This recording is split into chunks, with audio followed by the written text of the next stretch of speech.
নবী মুসা আলাইহিস সালাম একদিন বক্তব্য দিচ্ছেন। কি দিচ্ছেন? বক্তব্যকে আরবিতে খুতবা বলা হয়। তো একজন দাঁড়িয়ে বললেন, বনু ইসরাইলদের একজন, হে ইয়া মুসা, আপনি তো চমৎকার একটা বক্তব্য দিয়েছেন, আপনার চেয়ে কোনো জ্ঞানী মানুষ কি পৃথিবীতে এখন আছে? নবী মুসা আলাইহিস সালাম বলছেন, না, আমার জানা মতে আমার চেয়ে কোনো জ্ঞানী মানুষ এখন পৃথিবীতে নাই। স্বাভাবিক, কারণ তিনি তখন নবী, নবীর কাছে আল্লাহর ওহী আসে, তিনি সবচেয়ে জ্ঞানী হবেন, স্বাভাবিক। আল্লাহ রাব্বুল আলামিন বললেন, মুসা, তোমার চাইতেও জ্ঞানী আমার এক বান্দা আছে। বলেন সুবহানাল্লাহ। নবী মুসা আলাইহিস সালাম যখনই শুনতে পারলেন যে আমার চেয়েও জ্ঞানী একজন বান্দা আছেন, তিনি বললেন যে আমি তার সাথে দেখা করতে চাই, আমি তার সাথে দেখা করতে চাই। যুবকরা শোনেন, জ্ঞানী মানুষের সন্ধান পাওয়ার পরে নবী মুসা নবী হয়েও দূর দূরান্ত সফর করেছেন ওই জ্ঞানী মানুষের সাথে সাক্ষাৎ করার জন্যে। তা আপনারা রেডিমেড ইসলাম চান, আপনারা ফেসবুক শরীফে ইসলাম চান, ইউটিউব শরীফে ইসলাম চান, কিন্তু সফর করে, কষ্ট করে, পরিশ্রম করে আলেম ওলামা পর্যন্ত পৌঁছাতে চান না। 3 ঘন্টা বক্তব্য শুনতে রাজি আছেন, কিন্তু আপনারা 3 ঘন্টা কোরআন তেলাওয়াত করতে চান না। তো নবী মুসা আলাইহিস সালাম কি বলেছিলেন? জ্ঞানী মানুষ, তাই তো? তো যখন আল্লাহ পাক বললেন যে না, আমার আরেকজন বান্দা আছে, তিনি জ্ঞানী মানুষ, তখন তিনি বললেন যে আমি তার সাথে কি করতে চাই? সাক্ষাৎ করতে চাই। এখান থেকে বলছিলাম যে আপনারা জ্ঞানের জন্য সফর করবেন, ইলম অর্জনের জন্য কি করবেন? সফর করবেন, আলেমদের কাছে যাবেন, তাদের বাসায় যাবেন, সাক্ষাৎ করবেন, মাদ্রাসায় যাবেন, সোহবত নেবেন। সবসময় রেডিমেড জ্ঞান নিতে আসবেন না। তো রেডিমেড জিনিস পেলে মানুষের মূল্য বোঝে না। ওই যে সাহাবীরা যারা রক্ত দিয়ে ইসলাম প্রতিষ্ঠা করেছে, তারা জানতেন ইসলাম কি জিনিস। আমরা রেডিমেড পেয়েছি, তো আমরা বুঝি না ইসলাম কি জিনিস, আমরা বুঝি না, বিশ্বাস করেন, আমরা বুঝি না।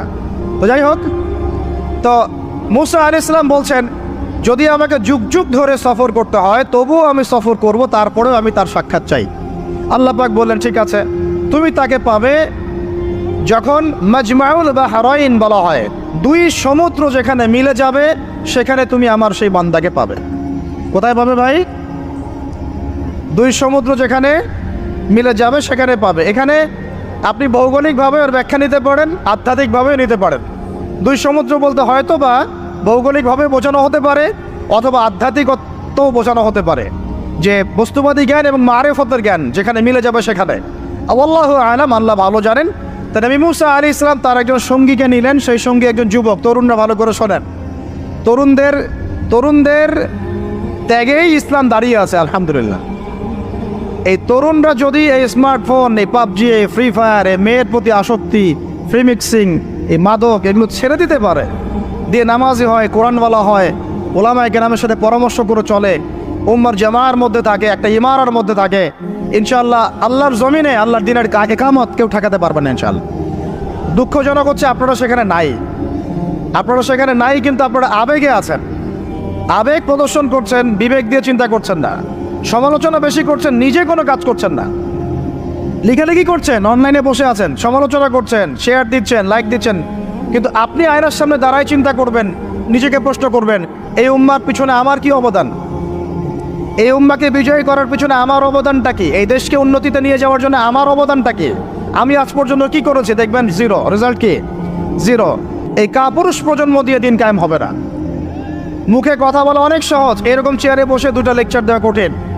মুখে বলা অনেক সহজ, একটা কনস্ট্রাকটিভ বই লেখা কঠিন। মুখে বলা অনেক সহজ, সাহসিকতার সাথে সমাজে নেমে জাহিলিয়াত দূর করা অনেক কঠিন। তো এই কঠিন কাজগুলো যখন আপনারা দায়িত্ব কাঁধে নেবেন, উম্মার বিজয় হয়ে যাবে ইনশাআল্লাহ। আল্লাহ পাক আমাদের কবুল করে নেবেন। যুবক একজনকে সাথে নিয়ে নবী মুসা আলাইহিস সালাম হাঁটছেন। এই ব্যক্তির নামও বলে দেই, তার নাম হচ্ছে ইউশা বিন নুন। কি নাম? তিনি পরবর্তীতে নবী হয়েছিলেন, এবং তার পরবর্তীতে এই যে তালুত নাম শুনেছেন, যাকে সেনাপতি করা হয়েছিল, মনে আছে? ভুলে গেছেন, আপনারা পড়েন নাই মনে হয়, সূরা বাকারার শেষের দিকে আছে। ওই তালুতের নেতৃত্বেই তো বাইতুল মুকাদ্দাস জয় হলো, বনু ইসরাইল সেখানে ঢুকলো।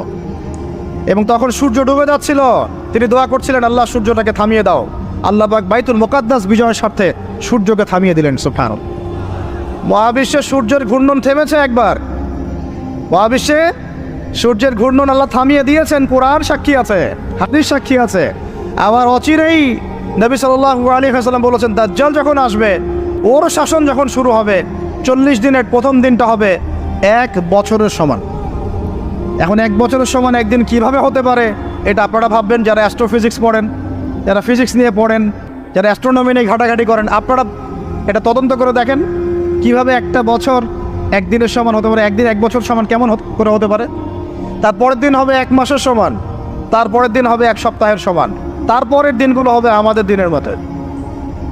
তার মানে মহাবিশ্বে কিছু একটা হতে পারে, আল্লাহ ভালো জানেন। তো ওইদিকে আমরা যাচ্ছি না। এখন নবী মুসা আলাইহিস সালাম হাঁটতে শুরু করলেন। চলতে চলতে চলতে তিনি ওই মাজমাউল বাহরাইনের কাছে পৌঁছে গেলেন। আল্লাহর পক্ষ থেকে নির্দেশ ছিল, তোমার থলির মধ্যে একটা মাছ নাও, যেই মাছটা যখন লাফ দিয়ে জীবিত হয়ে যাবে এবং সমুদ্রে লাফ দিয়ে ফেলবে তখনই তুমি তার দেখা পাবে। একটা মৃত মাছ তিনি নিলেন, হাঁটা শুরু করলেন। যোজন যোজন দূর চলতেই থাকলেন, হাঁটতেই থাকলেন। এক পর্যায়ে একটা পাথরের হেলান দিয়ে রেস্ট নিচ্ছেন, বিশ্রাম করছেন। বিশ্রাম করতে গিয়ে তিনি তার সঙ্গীকে বলছেন, আচ্ছা যে নাস্তা নিয়ে আসছিলাম সেটা নিয়ে আসো দেখি। তখন তিনি বলছেন, আমি তো আপনাকে বলতে ভুলে গিয়েছি, ওই মাছ তো জীবিত হয়ে চলে গেছে সমুদ্রের মধ্যে। তখন মুসা আলাইহিস সালাম বললেন, আরে আমাকে এতদিন বলোনি কেন, এতক্ষণ বলো নাই কেন? ওইটাই তো সেই জায়গা যেখানে আমি তাকে পাবো। তারা আবার ব্যাক করলেন। তারা ব্যাক করলেন, সেই জায়গায় দেখলেন পাথরের উপরে সেই আল্লাহর বান্দা বসে আছে। তার নাম খিদির আলাইহিস সালাম। খিদির শব্দের অর্থ শ্যামল।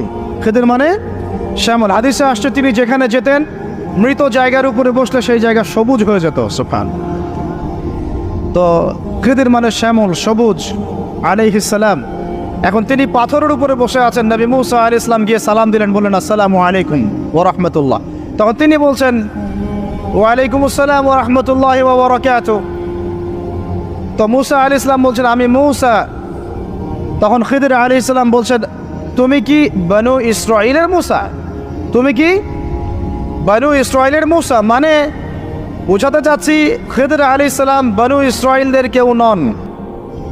পৃথিবীর সবচেয়ে জ্ঞানী মানুষ বনু ইসরাইলদের মধ্যে নন।